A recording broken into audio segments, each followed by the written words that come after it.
caasimadda galmudug ee dhuusamareeb waxaa booqasho rasmiya ku yimid madaxweynaha maamul goboleedka hirshabeelle mudane maxamed cabdi awaare iyo wafdi uu hogaaminayo wasiirro iyo xildhibaano iyo marti sharaf kale ka kooban dhammaantood waxaan leenahay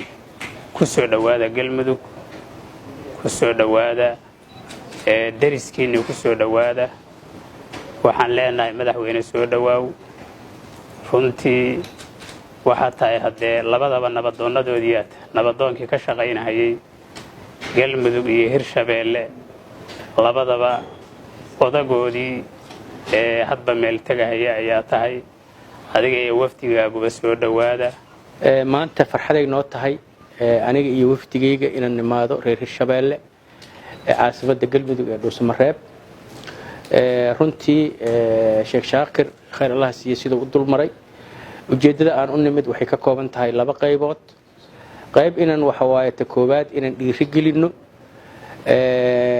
geedi socodka lagu dhisayo galmudugta cusub galmudugtaasoo aan rajaynayno inay noqoto mid salka dhulka dhigta hirshabeelle galmudug kama maaranto xagga amni ugama maaranto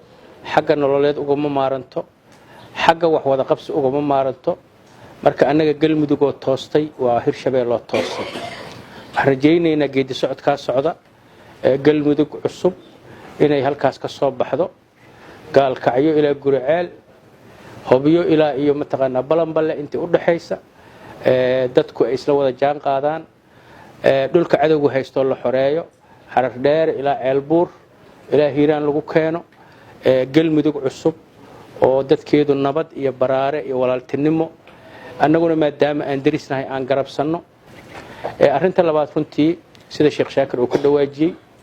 waxaa soo noqnoqday colaado runtii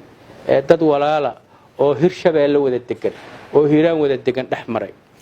laakiin waxaan la inkiri karin talo fara badan oo nabadeynteeda iyo wax ka qabashadeeda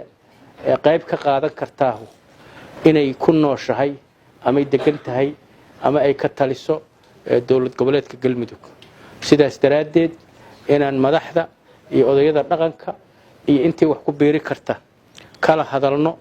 colaadahaas sidii loo soo afjari lahaa